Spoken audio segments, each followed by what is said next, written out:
ಕುಶಾಲನಗರ ತಾಲೂಕು ತಹಶೀಲ್ದಾರ್ ನಿವೃತ್ತಿ ಹೊಂದುತ್ತಿರುವ ಬೆನ್ನಲ್ಲೇ ಕರ್ನಾಟಕ ರಕ್ಷಣಾ ವೇದಿಕೆ ವತಿಯಿಂದ ಸನ್ಮಾನಿಸಿ ಅಭಿನಂದಿಸಿದರು. ಕಾರ್ಕಳದಲ್ಲಿ ಹಲಸು ಮಾವುಗಳ ಮೇಳವು 3 ದಿನಗಳ ಕಾಲ ನಡೆಯುವುದಾಗಿ ಗೋಷ್ಠಿಯಲ್ಲಿ ತಿಳಿಸಿದ್ದಾರೆ. ಕುಶಾಲನಗರ ತಾಲೂಕಿನ ಸುಟ್ಟಿಕೊಪ್ಪದಲ್ಲಿ ಜಿಲ್ಲಾ 17ನೇ ಕನ್ನಡ ಸಾಹಿತ್ಯ ಸಮ್ಮೇಳನ ಅದ್ದೂರಿಯಾಗಿ ನಡೆಯಿತು.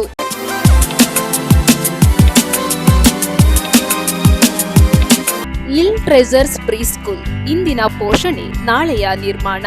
ನಮ್ಮಲ್ಲಿ 2 ರಿಂದ 3 ವರ್ಷದ ಮಕ್ಕಳಿಗೆ ಪ್ಲೇ ಗ್ರೂಪ್, ನರ್ಸರಿ ವಿಭಾಗಕ್ಕೆ 3 ರಿಂದ 4 ವರ್ಷ, ಎಲ್ಕೆಜಿ ವಿಭಾಗಕ್ಕೆ 4 ರಿಂದ 5 ವರ್ಷ ಮತ್ತು ಯುಕೆಜಿ ವಿಭಾಗದ ಮಕ್ಕಳಿಗೆ 5 ರಿಂದ 6 ವರ್ಷ ಆಗಿರಬೇಕು. ನಮ್ಮಲ್ಲಿ ಸ್ಪೋಕನ್ ಇಂಗ್ಲಿಷ್ ಕ್ಲಾಸಸ್ ಕೂಡ ಲಭ್ಯವಿರುತ್ತದೆ. Limited seats only. Please joining your children's Lil Treasures preschool, Siddaiah Puranik layout, water tank near Kushalnagar. ಹೆಚ್ಚಿನ ಮಾಹಿತಿಗಾಗಿ ಸಂಪರ್ಕಿಸಿ 9535480650. ಕೊಡಗು ಜಿಲ್ಲೆಯ ಕುಶಾಲನಗರ ತಾಲೂಕಿನ ಶುಂಠಿಕೊಪ್ಪದಲ್ಲಿ ಜಿಲ್ಲಾ 17ನೇ ಕನ್ನಡ ಸಾಹಿತ್ಯ ಸಮ್ಮೇಳನ ಅದ್ದೂರಿಯಾಗಿ ಸಾಗಿತು. ಕುಶಾಲನಗರ ತಾಲೂಕಿನ ಸುಂಟಿಕೊಪ್ಪ ಹೋಬಳಿಯಲ್ಲಿ ಕೊಡಗು ಜಿಲ್ಲಾ 17ನೇ ಕನ್ನಡ ಸಾಹಿತ್ಯ ಸಮ್ಮೇಳನದ ಮೆರವಣಿಗೆಯು ಸಮ್ಮೇಳನಾಧ್ಯಕ್ಷರಾದ ಅಬ್ದುಲ್ ರಶೀದ್ ಅವರ ನೇತೃತ್ವದಲ್ಲಿ ಅದ್ದೂರಿಯಾಗಿ ನಡೆಯಿತು. ಇದೇ ಸಂದರ್ಭದಲ್ಲಿ ಕನ್ನಡ ಸಾಹಿತ್ಯ ಪರಿಷತ್ತಿನ ಜಿಲ್ಲಾಧ್ಯಕ್ಷರಾದ ಎಂಪಿ ಕೇಶವ್ ಕಾಮತ್, ನಿಕಟಪೂರ್ವ ಅಧ್ಯಕ್ಷರಾದ ಟಿಪಿ ರಮೇಶ್, ಸಮ್ಮೇಳನದ ಅಧ್ಯಕ್ಷರು, ಹಣಕಾಸು ಸಮಿತಿ ಉಪಾಧ್ಯಕ್ಷರು ಹಾಗೂ ವಕೀಲರಾದ ಎ ಲೋಕೇಶ್ ಕುಮಾರ್ ಸೇರಿದಂತೆ ಮುಂತಾದ ಗಣ್ಯರು ಮೆರವಣಿಗೆಯಲ್ಲಿ ಪಾಲ್ಗೊಂಡಿದ್ದರು. ಇದೇ ಸಂದರ್ಭ ನೆನಪಿನ ಪ್ರವೇಶ ದ್ವಾರಗಳ ಉದ್ಘಾಟನಾ ಸಮಾರಂಭ ನಡೆಯಿತು.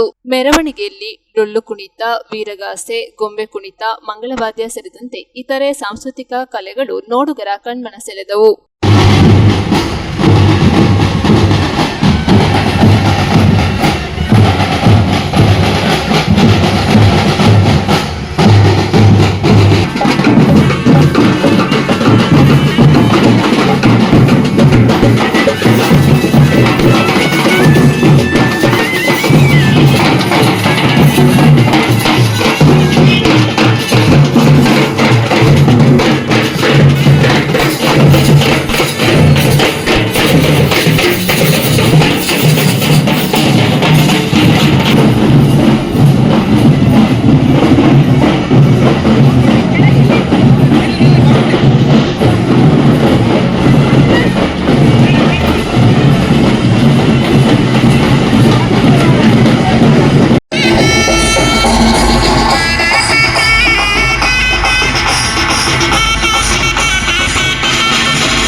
ಸಂಗಮಕ್ಕಾಗಿ ಡಾಕ್ಟರ್ ಎಚ್ ಮೃಗುಕೋಟಿ, ಕುಶಾಲನಗರ. ಕುಶಾಲನಗರ ತಾಲೂಕು ತಹಶೀಲ್ದಾರ್ ನಿವೃತ್ತಿ ಹೊಂದುತ್ತಿರುವ ಬೆನ್ನಲ್ಲೇ ಕರ್ನಾಟಕ ರಕ್ಷಣೆ ವೇದಿಕೆ ವತಿಯಿಂದ ಸನ್ಮಾನಿಸಿ ಅಭಿನಂದಿಸಿದರು.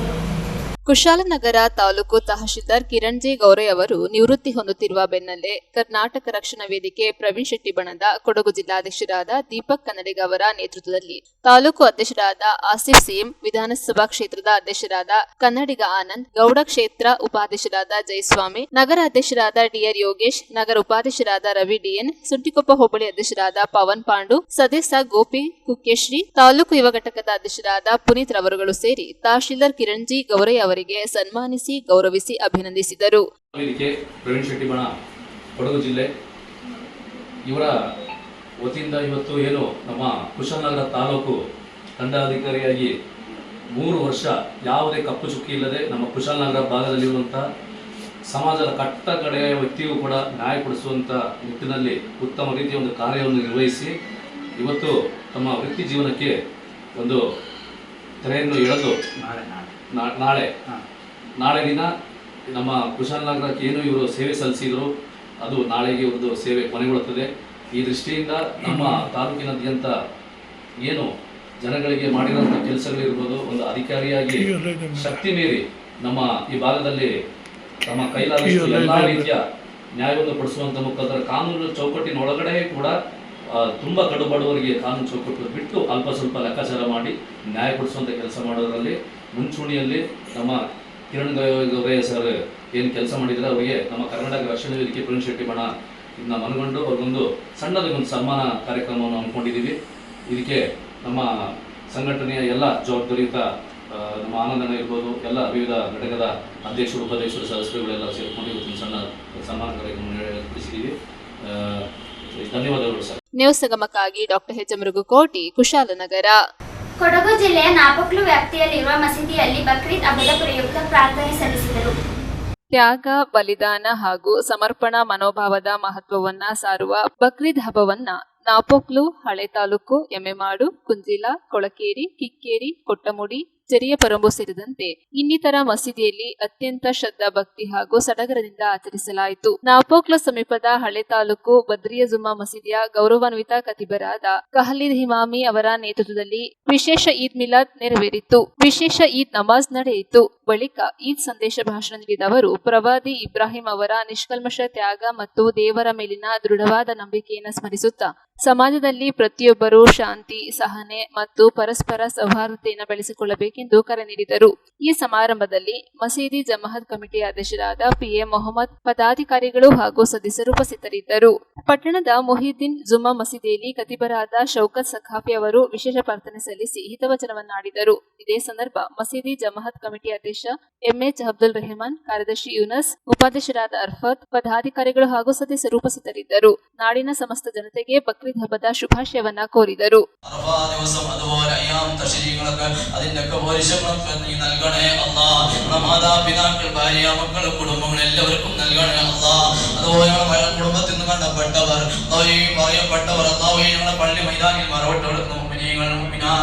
എന്റെ പിതാവടക്കം പലരും മരണപ്പെട്ട് ഇന്ന് ആരുടെ കബറിലാണ് അല്ലാ. ദുനിയാവിൽ നിന്ന് നാളെ കഴിഞ്ഞു പോകുമല്ല അല്ലാ. ആരാരുമില്ലാത്ത ആ കബറിൽ ഒറ്റക്ക് കിടക്കുമ്പോ അല്ലാഹുവേ നമ്മളൊക്കെ വെറുതെ കണിക്കുന്ന ഒരു അവസ്ഥ വരും. ദുനിയാവിൽ ഈ രൂപത്തിൽ ജീവിച്ചുവല്ലോ.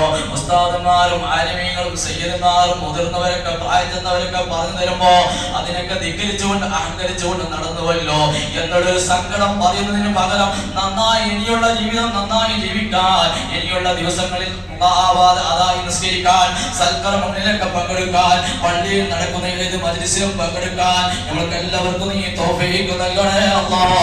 യാ അല്ലാഹ്, അത്തരം അല്ലാഹ് നിസ്സാരമായി കണക്കാക്കിയവർ അല്ലാഹുവർക്കൊക്കെ പൊരുത്തപ്പെട്ട് ഹിദായത്ത് നൽകി അഹ്ലു സുന്നത്തിൽ ജമാഅത്തിന്റെ ആശയിലായി ആദർശയിലായി ജീവിക്കാൻ നീ തൗഫീഖ് നൽകണേ അല്ലാഹ്. ഹബീബായ മുത്തുനബിയെ സ്നേഹിക്കാൻ, അവിടുത്തെ പേരിൽ സ്വലാത്ത് ചൊല്ലാൻ, അവിടുത്തെ പച്ചക്കുബയുടെ ചാരത്ത് ചെന്ന് അസ്സലാത്തു വസ്സലാമു അലൈക യാ റസൂലല്ലാഹ് എന്ന് സലാം പറയാൻ അവിടുത്തെ പൂമുഖം സ്വപ്നത്തിലൂടെ കണ്ടവർ പറയുമ്പോ വല്ലാതെ കൊതിയാകുന്നു അല്ലാഹ്. ഞങ്ങളുടെ ഹബീബായ മുത്തിനെ സ്നേഹിക്കുന്നില്ല, അവിടുത്തെ സ്വലാത്ത് ചൊല്ലുന്നില്ല, അവിടുത്തെ പദവി പറയുന്നില്ല, പക്ഷേ അവിടുത്തെ തള്ളുകയാണ് നിങ്ങൾ ചെയ്യുന്നത്. യാ അല്ലാഹ്, അറിവില്ലായ്മ കൊണ്ടാണ്. ഇനിയെങ്കിലും നന്നായി ജീവിക്കാൻ, ഹബീബായ മുത്തിനെ സ്നേഹിക്കാൻ, അവിടുത്തെ ഇഷ്ക് വെക്കാൻ, ആശിഖ് റസൂലിൽ പെടാൻ, സ്വലാത്ത് മജ്ലിസിൽ പങ്കെടുക്കാൻ, നല്ല നല്ല മജ്ലിസുകളിൽ പങ്കെടുത്തുകൊണ്ട് പൊരുത്തം നേടാൻ നീ തൗഫീഖ് നൽകണേ അല്ലാഹ്.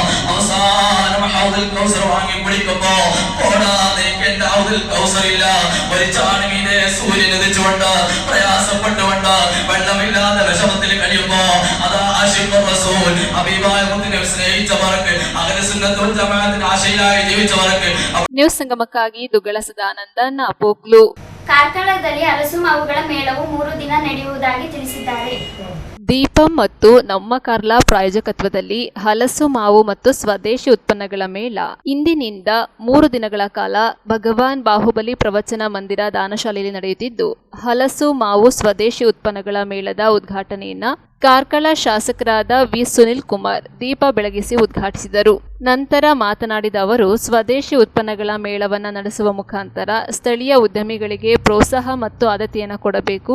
ಹಲಸು ಮತ್ತು ಮಾವು ನಮ್ಮಂತಹ ಗ್ರಾಮೀಣ ಪ್ರದೇಶದವರಿಗೆ ಚಿರಪರಿಚಿತ.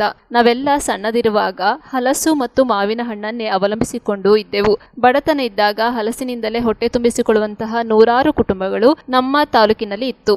ಆದರೆ ಇವತ್ತು ಜಗತ್ತು ಬಹಳ ವೇಗವಾಗಿ ಬೆಳೆಯುತ್ತಿರುವ ಹಿನ್ನೆಲೆಯಲ್ಲಿ ಹತ್ತಾರು ಹೊಸ ಕೃಷಿ ಚಟುವಟಿಕೆಗಳು ಬೆಳೆದು ಬರುತ್ತಾ ಇರುವ ಹಿನ್ನೆಲೆಯಲ್ಲಿ ಕಾರ್ಕಳದಲ್ಲಿ ದೀಪ ಮತ್ತು ನಮ್ಮ ಕಾರ್ಲಾ ಪ್ರಾಯೋಜಕತ್ವದಲ್ಲಿ 3 ದಿನಗಳ ಕಾಲ ಒಳ್ಳೆಯ ಹಲಸು ಮತ್ತು ಮಾವಿನ ಮೇಳವನ್ನು ಆಯೋಜಿಸಿರುವುದು ತುಂಬಾ ಸಂತೋಷದ ಸಂಗತಿ ಎಂದರು. ಶ್ರೀ ನಾರಾಯಣಗೂರು ಅಭಿವೃದ್ಧಿ ನಿಗಮ ಮಂಡಳಿಯ ಅಧ್ಯಕ್ಷರಾದ ಶ್ರೀ ಮಂಜುನಾಥ್ ಪೂಜಾರಿ ಅವರು ಮಾತನಾಡಿದರು. ಇದೇ ಸಂದರ್ಭ ವಿವಿಧ ಕ್ಷೇತ್ರದಲ್ಲಿ ಸಾಧನೆ ಮಾಡಿದ ಗಣ್ಯರನ್ನ ಗುರುತಿಸಿ ಸನ್ಮಾನಿಸಿ ಅಭಿನಂದಿಸಲಾಯಿತು. ಕಾರ್ಯಕ್ರಮದಲ್ಲಿ ಕಾರ್ಕಳ ಶಾಸಕರಾದ ವಿ ಸುನಿಲ್ ಕುಮಾರ್, ಮುಖ್ಯ ಅತಿಥಿಗಳಾಗಿ ಶ್ರೀ ನಾರಾಯಣಗೂರು ಅಭಿವೃದ್ಧಿ ನಿಗಮದ ಅಧ್ಯಕ್ಷರಾದ ಶ್ರೀ ಮಂಜುನಾಥ್ ಪೂಜಾರಿ, ಜ್ಞಾನಸುಧಾ ಶಿಕ್ಷಣ ಸಂಸ್ಥೆಯ ಸುಧಾಕರ್ ಶೆಟ್ಟಿ ಮತ್ತು ವಿಜಯ್ ಶೆಟ್ಟಿ, ವಂದನ ರೈ ಮತ್ತು ಕಾರ್ಯಕ್ರಮದ ಪ್ರಾಯೋಜಕರಾದ ಸುಧಾ ಪ್ರಹ್ಲಾದ್ ಮತ್ತು ಅರ್ಚನಾ ವಿಜಯ್ ಶೆಟ್ಟಿ ಉಪಸ್ಥಿತರಿದ್ದರು. ಕಾರ್ಯಕ್ರಮವನ್ನ ಶ್ವೇತಾ ಎಸ್ ಜೈನ್ ರೇಂಜಾಳ ನಿರೂಪಿಸಿದರು. ಈ ರೀತಿ ಸ್ಥಳೀಯ ಉದ್ಯಮಿಗಳನ್ನ ಬೆಳೆಸಬೇಕು ಅನ್ನುವಂತ ಪ್ರಯತ್ನವನ್ನ ಕಳೆದ 3-4 ವರ್ಷಗಳ ಅವಧಿಯಲ್ಲಿ ಶಾಸಕನಾಗಿ ನಾನು ಮಾಡ್ತಾ ಬಂದಿದ್ದೇನೆ. ಅದೇ ರೀತಿ ಸುಮ್ಮನೆ ನಾವು ಇಟ್ಟು ನಂಬಿಕೆಯ ಜನ ಇನ್ನೂ ಗೊತ್ತಿದೆ, ಕಾರ್ಕಳದ ಪ್ರಾಡಕ್ಟ್ಗಳು ಎಷ್ಟು ಪ್ರಸಿದ್ಧ ಆಗ್ತಾ ಇದೆ ಅಂತ. ಬೋಳಸ್ನವರು ಮಾಡುವಂತ ಸ್ವೀಟ್ ಇವತ್ತು ಇಡೀ ರಾಜ್ಯಾದ್ಯಂತ ಪ್ರಸಿದ್ಧ. ಎಲ್ಲೆಲ್ಲೋ ನಾವು ಹೋದಾಗ ಬೋಳಸಿನ ಸ್ವೀಟ್ ಬಾಕ್ಸ್ ತಂದು ಕೊಡ್ತಾರೆ, ಬೋಳಸಿನ ಕ್ಯಾಶ್ಯೂ ಡ್ರೈ ಫ್ರೂಟ್ ಅನ್ನು ತಂದು ಕೊಡ್ತಾರೆ. ನಾನು 2004ರಲ್ಲಿ ಕಾರ್ಕಳಕ್ಕೆ ಬಂದಾಗ ಮಾಡದ ಪೇಡ ಫ್ಯಾಕ್ಟರಿ, ಆ ಪೇಡವನ್ನು ಎಲ್ಲರೂ ಕೂಡ ತಗೊಳ್ತಾ ಇದ್ರು. ಅಂದ್ರೆ ಇಲ್ಲೂ ಕೂಡ ಆ ರೀತಿ ಪ್ರಾಡಕ್ಟ್ಗಳು ತುಂಬಾ ಇದೆ.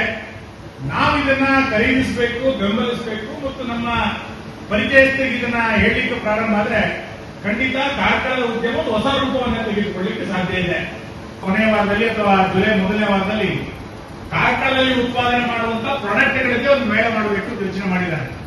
ನಾವು ಇದನ್ನ ಒಂದು ಕಾರ್ಕಳ ಬ್ರ್ಯಾಂಡ್ ಅಂತಾನೆ ಮಾಡಬೇಕು ಅಂತ ನಾನು ಬೋಳದವರೆಗೂ ವಿನಂತಿ ಮಾಡಿದ್ದೇನೆ. ಬೋಳಾಸಿನ ಜೊತೆಯಲ್ಲಿ ಕಾರ್ಕಳ ಬೋಳಾಸನ್ನು ಸೇರಿಸಿ ಕಾರ್ಲಾ ಕಜೆ ಅಂತ ನಾವು ಹೇಳಿದ್ದೇವೆ, ಕಾರ್ಲಾ ಬಿಳಿ ಬಳ್ಳಿ ಅಂತ ಹೇಳಿದ್ದೇವೆ. ಮೊನ್ನೆ ನಿಟ್ಟನಲ್ಲಿ ಒಂದು ಅವರು ಓಮಾನಿಗೆ ಒಂದು ದೊಡ್ಡ ಕಂಟೈನರ್ ಮುಖಾಂತರ ಹಲಸಿನಿಂದ ಪ್ರಾಡಕ್ಟ್ ಆಗುವಂಥದ್ದು ಇವೆಲ್ಲನೂ ಕೂಡ ಕಳಿಸ್ಕೊಡ್ತಾ ಇದ್ದಾರೆ. ನಾನು ಅವರು ಹೇಳಿದೆ, ನೀವು ಕಾರ್ಕಳ ಅಂತಾನೆ ಬ್ರ್ಯಾಂಡ್ ಇದನ್ನು ಮಾಡಬೇಕು ಅಂತ. ನಮ್ಮೆಲ್ಲ ಉದ್ಯಮಗಳಿಗೆ ಕಾರ್ಕಳ ಅಂತ ಸೇರಿಸಿದ್ರೆ ಖಂಡಿತ ಕಾರ್ಕಳ ಒಂದು ಹೊಸ ರೂಪವನ್ನು ತೆಗೆದುಕೊಂಡು ಬೆಳಿಲಿಕ್ಕೆ ಸಾಧ್ಯ ಆಗುತ್ತೆ. ಆ ಪ್ರಯತ್ನಕ್ಕೆ ನಾವೆಲ್ಲರೂ ಕೂಡ ಪ್ರೋತ್ಸಾಹವನ್ನು ಕೊಡಬೇಕು. ಸ್ಟೂಡೆಂಟ್ಸ್ ನ ಪಪ್ಪ ನನ್ನ ಒಂದು ರಿಕ್ವೆಸ್ಟ್ ಉಂಟು, ಈ ಲೈವ್ ಇದು ಕನ್ನಡವೇ ಪಾತಿರೋದು 10 ಜನಕ್ಕೆ ಇಂಗ್ಲಿಗೆ ಅರ್ಥ ಆಗೋದು ದೂರದ ಊರಿಗೆ ಹೆಚ್ಚಾದ ಕನ್ನಡ ಪಾತಿರೋದು. ತುಳು ನನ್ನ ಅಪ್ಪ ಭಾಷೆ, ಮದರ್ ಟಂಗ್ ಪಾತಿರೋದು, ನನ್ನ ನಲಯದ ಭಾಷೆ ಭಾರಿ ಖುಷಿ ತುಳು ಪಾತಿರೋದು. ಕನ್ನಡ ನನ್ನ ರಾಜ್ಯ ಅವನ ಖುಷಿ. ಇಂಗ್ಲಿಷ್ ಇಡೀ ದೇಶ ಮುಂದೆ ಪಿದಾಯಿ ಮಾಡಕ್ಕೆ ಅವಕಾಶ ಮಾತ್ರ ಕೊಡ್ತಿನ ಭಾಷೆ ಗಾಂಧಿನಗಳು ಮತ್ತು ನಮ್ಮ ದೇಶನ ಆಳ್ನೆಂಚಿನ ಭಾಷೆ ರೈತ ಮಿತ್ರರ ಬಾರಿ ಅಭಿಮಾನ. ನಮ್ಮ ಮಂಜುನಾಥ್ ಪೂಜಾರಿ ಉದ್ರಾಡಿ ಯಾರ ಬಗ್ಗೆ ಚೂರು ಬರೋಣ ಪಂಡ ಅವರಿಗೆ ಶಾಸಕನ ಸ್ಥಾನಮಾನ ಮಂತ್ರಿಯ ಸ್ಥಾನಮಾನ ಕ್ಯಾಬಿನೆಟ್ ದರ್ಜೆಯ ಸಚಿವರ ಸ್ಥಾನಮಾನ ಒಂದು ವ್ಯಕ್ತಿಯಾಗಿ ತಪ್ಪಾರೆ. ಈ ಎರಡನೇ ಸಿದ್ಧಾಂತದ ಮನುಷ್ಯ ಇಂಕಾರ ಭಾರಿ ಇಷ್ಟ. ಗಾರಿ ಯಾಪ ಫೋನ್ ಮಾಡ್ತಿಲ್ಲ ಹಿಂಗೆ ಬಂದ ಅದಕ್ಕೆ ಸೀಟಿ అని ಕೊಡ್ತಾರೆ ಎಲ್ಲರೂ ಬಂತಾರೆ ಒಂದು ಅಡ್ಜಸ್ಟ್ಮೆಂಟ್ ಪಾಲಿಟಿಕ್ಸ್ ಕೊಡ್ಬೋದು ಅದ್ರ ಸರ್ ಒಂದು ಆರ್.ಎಸ್. ఒక మన్నాపురం కాంగ్రెస్ గుజ్జేదిన్నాక ఒట్టిಗೆ అది కాంగ్రెస్ గుజ్జే ఒక ಬಿಜೆಪಿ ಗುಜ್ಜೆ ಬೇರೆ ಬೇರೆ ಗುಜ್ಜೆ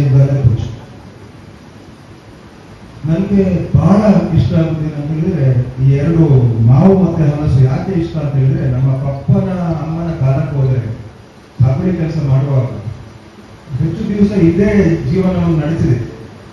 ಈ ಹಲಸಿನಿಂದ ಏನೆಲ್ಲ ಆಗಿದೆ, ಕೆಲವು ದಿವಸ ಅಕ್ಕಿ ಇಲ್ಲದಿದ್ರು ಇದರಲ್ಲೇ ಜೀವನ ಹೋಗ್ತಿದೆ. ಅಲ್ಲಿ ಏನೇನೆಲ್ಲ ಮಾಡ್ತಿದ್ರು, ಒಂದು ಪಲ್ಯ ಅಷ್ಟು ಮಾತ್ರ ಅಲ್ಲ, ಉಳಿದ್ರೆ ಅದನ್ನು ಪುನಃ ನೀರಿನಲ್ಲಿ ಹಾಕಿಟ್ಟು ಅದಕ್ಕೆ ಉಪ್ಪು ಹಾಕಿ ಒಂದು ಸಾವಿರ ದಿನ ಇಟ್ಟು ಅದನ್ನು ಹಾಳಾಗ್ತಿಲ್ಲ, ಮತ್ತೆ ಅದನ್ನು ಕೂಡ ಉಪ್ಪಾಡು ಪಡ್ತೀವಿ. ಮತ್ತೆ ನಮ್ಮ ಪ್ರಶಾಂತರಾಜ ಕಡಂಬ ಅದರದ್ದು ಮುಳುಕ ಅಂತ ಮಾಡಿ ನಮ್ಮ ಒಂದು 400 ಹಾಸ್ಟೆಲ್ನ ವಿದ್ಯಾರ್ಥಿಗಳಿಗೆ ಮುಳುಕ ಅಂದ್ರೆ ಅಂತ ಗೊತ್ತಿಲ್ಲ, ಗುಳುಕ ಅಂತ ಮಾಡಿದ್ದಾರೆ, ಅಷ್ಟೊಂದು ಗೊತ್ತುಂಟು ನನಗೆ. ನಮ್ಮ ಹಾಸ್ಟೆಲ್ನ ಮಕ್ಕಳು ತುಂಬಾ ಎಂಜಾಯ್ ಮಾಡಿದ್ರು. ಪ್ರಶಾಂತರಾಜ ಕಡಂಬ ನಮ್ಮ ಹಾಸ್ಟೆಲ್ನ ಮಕ್ಕಳಿಗೆ ತಂದು ಕೊಟ್ಟಿದ್ರು. ತಲೆ ಅಲ್ಲಾಡಿಸುವುದಲ್ಲ, ನೀವು ತಂದು ಕೊಟ್ಟರೆ ನಮ್ಮ ಮಕ್ಕಳಿಗೆ ಒಂದು ಸ್ವಲ್ಪ ಟೇಸ್ಟ್ ಕೊಡ್ತೇನೆ, ತಲೆ ಅಲ್ಲಾಡಿಸು ಬೇಡ. ನಮ್ಗೆ ದುಂಬದ ದಿನ ಇತ್ತಿರಿಗೆ ಬಾರಿ ಬಡಪತ್ತದ ದಿನ ಅಪಕ ಕಾರ್ಕಳ ಕ್ಷೇತ್ರ ಪೂರ ಕ್ಷೇತ್ರ ಬಡಪತ್ತದ ದಿನ ಬಂಡ ಪೂರ ಜನಕ್ಕೂ ಬಡಪತ್ತೆ 90% ಜನಕ್ಕೂ ಬಡಪತ್ತೆ ಅಂಡ್ ಅಪಕ ಜನಕ್ಕಳು ಸಾಗುವಳಿ ಮಂತ್ರಿಯಲ್ಲಿ ಹೆಚ್ಚಿ ನಮ್ಮ ಭತ್ತದ ಬೆಳೆಗಳನ್ನು ಹೆಚ್ಚಿ ಸಕ್ರಿಯ ಇರುತ್ತಿದ್ದೇವೆ. ಕಷ್ಟದ ದಿನ ಅನ್ನಲ್ಲ, ಸಾಗುವಳಿಗೂ ಭಾರಿ ವಿಶೇಷವಾಗಿ ಮಹತ್ವ. ಎಂಟನ ಜನ ಜೀವನ ಪೂರಲ ಈ ಸಾಗುವಳಿಗೆ ಸಂಬಂಧಪಟ್ಟದ ತುಳುನಾಡದ ಒಂದು ಚರಿತ್ರೆ ಬರ್ತು. ಆ ಒಂದು ನಿಟ್ಟಿಡು ಇನಿ ಭತ್ತದ ಕೃಷಿತ ಒಟ್ಟಿಗೂ ನಮ್ಮ ಕೃಷಿ ಮಂತ್ರಾಗ ಆ ನುಪ್ಪು ಅರಿಕ್ ಭಾರಿ ಕಷ್ಟ. ಇನಿ ಅದಕ್ಕೆ ಹೆಚ್ಚಿನ ಮಕ್ಕಳು ಚಾಲಕ ಹೋಗ್ತಿಲ್ಲ ಅಥವಾ ಒಕ್ಕಲು ಮಸೂದೆ ಜಾಗ ದಿಕ್ಕಿನಗಳು ಇಟ್ಕೊಂಡು ಇತ್ತೆ ಅಂಡ ಅಪಘಾತ ಕಾಲಡ್ ಆ ಬಡಪತ್ತದ ಏಣಿ ಕೊರತು ಉಣದ ಕಷ್ಟದ ಕಾಲಡ್ ದಾದ ಈ ದಪ್ಪನ ಮಾಡಿ ಇದ್ದ ಮನೆಯದ ಟೈಮು ನಮ್ಮ ಗುಜ್ಜದ ಗುಜ್ಜ ಕೊಯ್ದು ತಿನ್ಪುನ ಅಂಚಿತ್ತನ ಹತ್ತಿರ ಗುಜ್ಜದ ಕಜಿಪು ತಿನ್ಪುನ ಅಂಚಿತ್ತನ ಇಂಚ ಕುಕ್ಕು ಕೊಯ್ದು ತಿನ್ಪುನ ಅಂಚಿತ್ತನ ಅಂಚನೆ ಶಾಲೆಗೆ ಹೋದಾಗ ನಮ್ಮ ಜೋಕ್ಲು ಪೂರ ಹಲ್ಲು ಹಾಕದ ಕುಕ್ಕು ಕೊಯ್ದು ಅಂಚಿತ್ತನ ದಿನ ಇಂದು ಪೂರ ನಮ್ಮ ನೆನಪು ಬರ್ತು. ನ್ಯೂಸ್ ಸಂಗಮಕ್ಕಾಗಿ ಅರುಣ್ ಭಟ್, ಕಾರ್ಕಳ. ವಿರಾಜಪೇಟೆ ಗೋಣಿಕೊಪ್ಪ ಮುಖ್ಯ ರಸ್ತೆಯ ಬಿಟ್ಟಂಗಾಲ ಶೆಟ್ಟಂಗೇರಿ ಜಂಕ್ಷನ್ನಲ್ಲಿ ನೂತನ ತಂಗುದಾಣ ಲೋಕಾರ್ಪಣೆ ಮಾಡಲಾಯಿತು. ವಿರಾಜಪೇಟೆ ಗೋಣಿಕೊಪ್ಪ ಮುಖ್ಯ ರಸ್ತೆಯ ಬಿಟ್ಟಂಗಾಲ ಶೆಟ್ಟಿಗೇರಿ ಜಂಕ್ಷನ್ನಲ್ಲಿ ಬಸ್ ತಂಗುದಾಣದ ಅವಶ್ಯಕತೆ ಇತ್ತು. ಬಹಳ ಬೇಡಿಕೆಯ ಮೇರೆಗೆ ಸ್ಥಳೀಯ ನಿವಾಸಿಗಳು ಹಾಗೂ ಸಮಾಜ ಸೇವಕರಾದ ಕಂಜಿತಂಡ ಮಂದಣ್ಣ ಅವರು ತಮ್ಮ ಸ್ವಂತ ಇಚ್ಛೆಯಿಂದ ಸಾರ್ವಜನಿಕರಿಗಾಗಿ ಒಂದು ಬಸ್ ನಿಲ್ದಾಣವನ್ನ ನಿರ್ಮಾಣ ಮಾಡಿ ಇಂದು ಲೋಕಾರ್ಪಣೆ ಮಾಡಿದರು. ವಿಧಾನ ಪರಿಷತ್ ಸದಸ್ಯರಾದ ಸುಜಾ ಕುಶಾಲಪ್ಪ ಅವರು ಟೇಪ್ ಕತ್ತರಿಸಿ ಉದ್ಘಾಟನೆ ಮಾಡಿದರು. ನಂತರ ಮಾತನಾಡಿದ ಶಾಸಕರು, ಪ್ರಧಾನಿ ನರೇಂದ್ರ ಮೋದಿಯವರು ಸಬ್ಕಾ ಸಾಥ್ ಸಬ್ಕಾ ವಿಕಾಸ್ ನಂತೆ ತಮ್ಮ ಸ್ವಂತ ಇಚ್ಛೆಯಿಂದ ಸಾರ್ವಜನಿಕ ಸೇವೆಗೆ ಮುಂದಾದ ಮಂದಣ್ಣ ಅವರ ಸೇವೆ ಅಮೋಘವಾಗಿದೆ ಎಂದು ಶ್ಲಾಘನೆ ವ್ಯಕ್ತಪಡಿಸಿದರು. ರಾಜ್ಯದ ಕಾಂಗ್ರೆಸ್ ಪಕ್ಷ ಜನರನ್ನ ಸುಳ್ಳು ಹೇಳಿ ವಂಚಿಸುತ್ತಿದೆ. ಮುಂದೆ ನಮ್ಮ ಸರ್ಕಾರ ಅಧಿಕಾರಕ್ಕೆ ಬರಲಿದೆ ಎಂದು ತಿಳಿಸಿದರು. ಬಿಜೆಪಿ ಜಿಲ್ಲಾ ಉಪಾಧ್ಯಕ್ಷರಾದ ಕಿಲನ್ ಗಣಪತಿ ಮಾತನಾಡಿದರು. ಇದೇ ಸಂದರ್ಭದಲ್ಲಿ ಬಿಜೆಪಿ ಶಕ್ತಿ ಕೇಂದ್ರದ ಪ್ರಮುಖರಾದ ಅಪ್ಪಂಡರಂಡ ದಿನು, ವಿರಾಜಪೇಟೆ ಮಂಡಲ ಅಧ್ಯಕ್ಷರಾದ ಸುವಿನ್ ಗಣಪತಿ, ಕೊಡಗು ಜಿಲ್ಲಾ ಬಿಜೆಪಿ ರೈತ ಮೋರ್ಚಾದ ಅಧ್ಯಕ್ಷರಾದ ಅಮ್ಮಣಿಚಂಡ ರಂಜು ಪುಣಚ್ಚ, ಬಿಟ್ಟಂಗಲ ಗ್ರಾಮ ಪಂಚಾಯಿತಿಯ ಮಾಜಿ ಅಧ್ಯಕ್ಷರಾದ ಮೇಚಂಡ ಪ್ರಸನ್ನ, ಮಂಡಲದ ಪ್ರಧಾನ ಕಾರ್ಯದರ್ಶಿ ಅಜಿತ್ ಕರುಂಬಯ್ಯ ಸೇರಿದಂತೆ ಹಲವಾರು ಮಂದಿ ಆಗಮಿಸಿದರು. ಈಗಾಗಲೇ ಯಾಕೆಂತ ಹೇಳಿದ್ರೆ ದಾನಿಗಳಿಂದ ನಮ್ಮ ಮೋದಿಜಿಯವರ ಒಂದು ಹೊಸ ಬಸ್ ತುಂಗದಾಣವನ್ನು ನಮ್ಮ ಮಂದಣ್ಣನವರು ದಾನಿಯಾಗಿ ಅವರ ಕೈಯಿಂದ ಸ್ವ ಇಚ್ಛೆಯಿಂದ ಮಾಡಿದ್ದಾರೆ. ಯಾಕೆಂತ ಹೇಳಿದ್ರೆ ಹಳೆಯ ಕಾಲದಲ್ಲಿ ಅಷ್ಟೇ, ರಾಜರ ಕಾಲದಲ್ಲಿ ಅಷ್ಟೇ ದಾನಿಗಳಿಂದೇ ನಡೀತದ್ದು.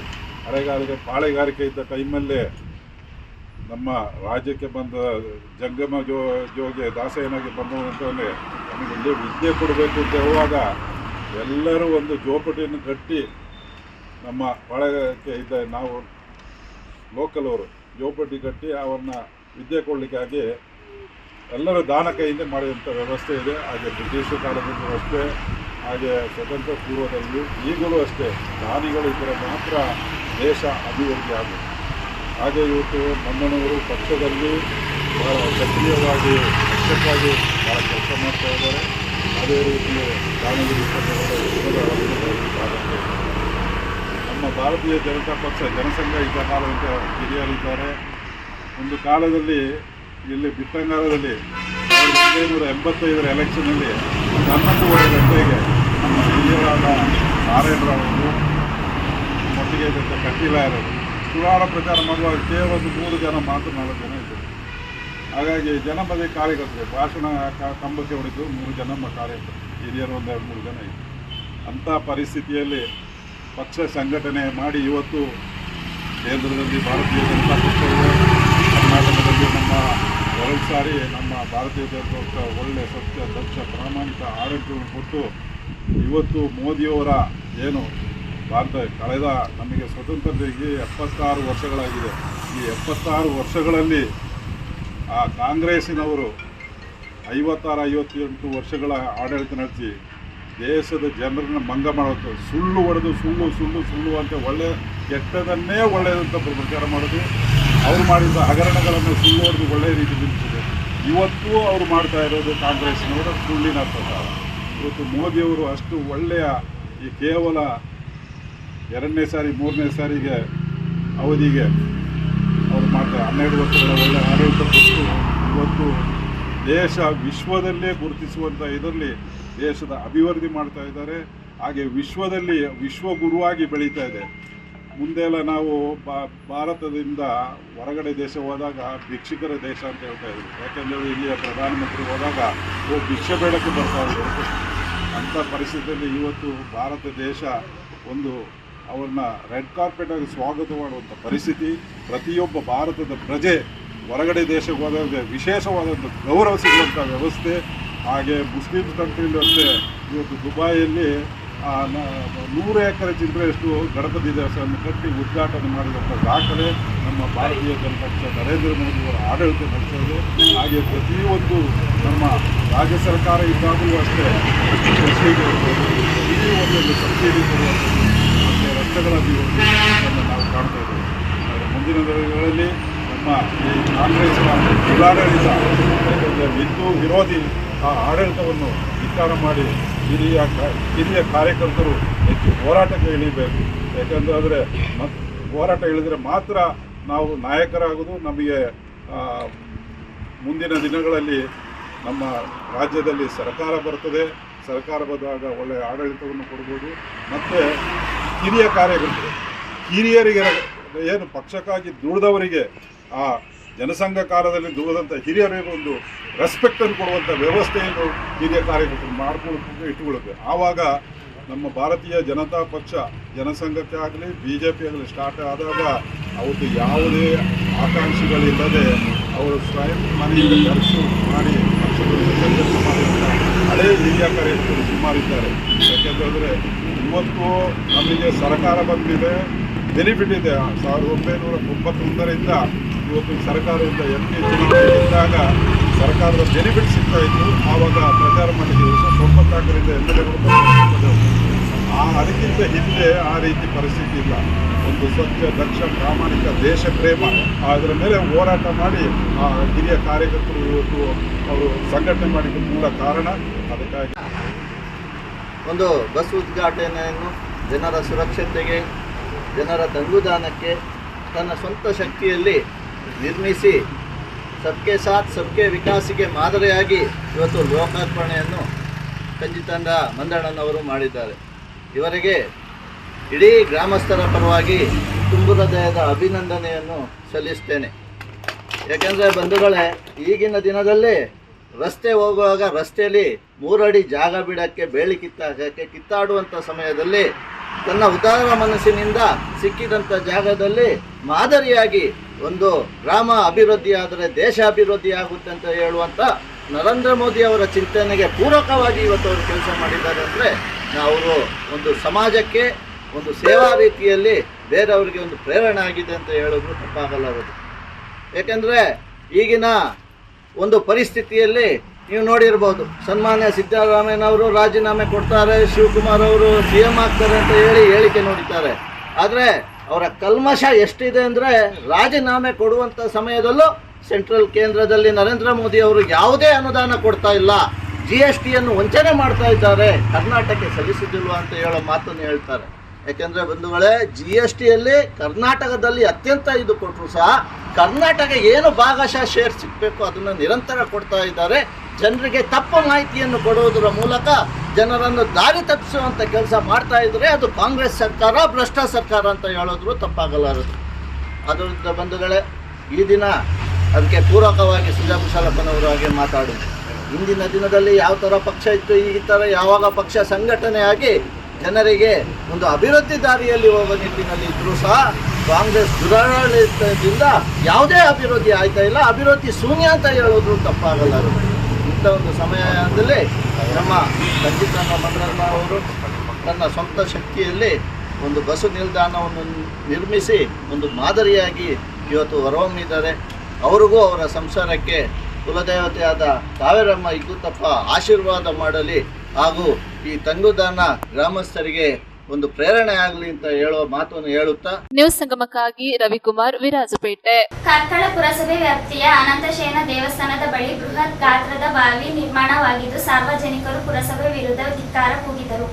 ಕಾರ್ಕಳ ಪುರಸಭೆ ವ್ಯಾಪ್ತಿಯ ಐತಿಹಾಸಿಕ ಅನಂತಶಯನ ದೇವಸ್ಥಾನದ ವೃತ್ತದ ಬಳಿ ಬೃಹತ್ ಗಾತ್ರದ ಒಂದು ಬಾವಿ ನಿರ್ಮಾಣವಾಗಿದ್ದು ಸುಮಾರು 15 ದಿನಗಳಿಂದ ಈ ರೀತಿಯಾಗಿದ್ದು ಪುರಸಭೆ ಆಡಳಿತ ವರ್ಗಕ್ಕೆ ತಿಳಿಸಿದ್ದರೂ ಯಾವುದೇ ಪ್ರತಿಕ್ರಿಯೆ ನೀಡದೆ ಪುರಸಭೆ ಅಧಿಕಾರಿಗಳು ಮೌನವಾಗಿದ್ದಾರೆ. ಶಾಲಾ ಕಾಲೇಜುಗಳು ಇಂದಿನಿಂದ ಆರಂಭವಾಗಿದ್ದು ರಸ್ತೆಯಲ್ಲಿ ನಡೆದುಕೊಂಡು ಹೋಗುವ ಮಕ್ಕಳಿಗೂ ಈ ಬಾವಿಯಿಂದ ತೊಂದರೆ ಅನುಭವಿಸುವಂತಾಗಿದೆ. ಅದಲ್ಲದೆ ಮಕ್ಕಳು ಕೈಕಾಲು ಮೂಳೆ ಮುರಿದುಕೊಂಡು ಬೀಳುವಂತಹ ಪರಿಸ್ಥಿತಿ ಎದುರಾಗಿದ್ದರೂ ಪುರಸಭೆ ಯಾವುದೇ ಗಮನ ಹರಿಸುತ್ತಿಲ್ಲ. ಇತ್ತ ಈ ಗುಂಡಿ ಮುಚ್ಚುವ ಕಾಮಗಾರಿ ಆಗದಿದ್ದಲ್ಲಿ ಪುರಸಭೆಗೆ ಸಾರ್ವಜನಿಕರು ಮುತ್ತಿಗೆ ಹಾಕುವ ಪರಿಸ್ಥಿತಿ ಎದುರಾಗುತ್ತದೆ ಎಂದು ಎಚ್ಚರಿಕೆ ನೀಡಿದ್ದಾರೆ. ತೆರೆದ ಒಳಚರಂಡಿ ಮುಚ್ಚುವ ವ್ಯವಸ್ಥೆಯನ್ನ ಕೂಡಲೇ ಮಾಡಬೇಕೆಂದು ಕಾರ್ಕಳ ಪುರಸಭಾ ಮಾಜಿ ಸದಸ್ಯ ಪ್ರಕಾಶ್ ರಾವ್ ಮಾಧ್ಯಮದ ಮೂಲಕ ಕೋರಿದ್ದಾರೆ. ಪುರಸಭೆ ಇದನ್ನು ನಿರ್ಲಕ್ಷಿಸಿದೆ ಅಂತ ತೋರಿಸಲಿಕ್ಕೆ ನಾನು ಇದನ್ನು ಮಾಡ್ತಾ ಇದ್ದೇನೆ. ಎಷ್ಟು ಗಂಟೆವರೆಗೆ ಕೂತ್ಕೊಳ್ತೀವಿ? ಸುಮಾರು 1 ಗಂಟೆವರೆಗೆ, ಮಧ್ಯಾಹ್ನ 1 ಗಂಟೆವರೆಗೆ. ಆ ಬಾವಿಯ ಒಳಗೆ ಈ ಒಳಚರಂಡಿಯ ನೀರು ಕೊಳೆತು ಸೊಳ್ಳೆ ಉತ್ಪತ್ತಿ ಆಗ್ತಾ ಇದೆ. ಇದನ್ನು ದಯವಿಟ್ಟು ಗಮನಿಸಬೇಕು ಅಂತ ನಾವು ಅವರಿಗೆ ಮನವಿಯನ್ನು ಮಾಡ್ತಾ ಇದ್ದೇವೆ. ಪುರಸಭೆಯ ಆರೋಗ್ಯ ಇಲಾಖೆಗೆ ತಿಳಿಸಿದ್ದೀರಾ?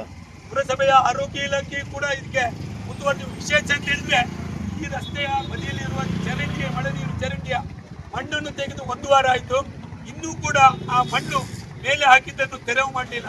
ಇದೆಲ್ಲ ನಮಗೆ ಕಾರ್ಕಳ ಪುರಸಭೆಯ ಮತ್ತು ಎಲ್ಲ ಸಾರ್ವಜನಿಕರಿಗೆ ಇದು ದೊಡ್ಡ ದುರಂತ ಅಂತ ಕಾಣ್ತಾ ಇದೆ ಪುರಸಭೆ. ನ್ಯೂಸ್ ಸಂಗಮಕ್ಕಾಗಿ ಅರುಣ್ ಭಟ್, ಕಾರ್ಕಳ. ಕೊನೆಯಲ್ಲಿ ಮತ್ತೊಮ್ಮೆ ಹೆಡ್ಲೈನ್ಸ್. ಕುಶಾಲನಗರ ತಾಲೂಕು ತಹಶೀಲ್ದಾರ್ ನಿವೃತ್ತಿ ಹೊಂದುತ್ತಿರುವ ಬೆನ್ನಲ್ಲೇ ಕರ್ನಾಟಕ ರಕ್ಷಣಾ ವೇದಿಕೆ ವತಿಯಿಂದ ಸನ್ಮಾನಿಸಿ ಅಭಿನಂದಿಸಿದರು. ಕಾರ್ಕಳದಲ್ಲಿ ಹಲಸು ಮಾವುಗಳ ಮೇಳವು 3 ದಿನಗಳ ಕಾಲ ನಡೆಯುವುದಾಗಿ ಗೋಷ್ಠಿಯಲ್ಲಿ ತಿಳಿಸಿದ್ದಾರೆ. ಕುಶಾಲನಗರ ತಾಲೂಕಿನ ಸುಟ್ಟಿಕೊಪ್ಪದಲ್ಲಿ ಜಿಲ್ಲಾ 17ನೇ ಕನ್ನಡ ಸಾಹಿತ್ಯ ಸಮ್ಮೇಳನ ಅದ್ದೂರಿಯಾಗಿ ನಡೆಯಿತು.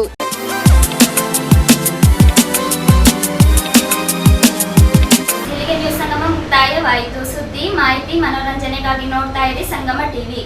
ವಂದನೆಗಳೊಂದಿಗೆ ಸಿಂಚನ GM, ಕುಶಾಲನಗರ.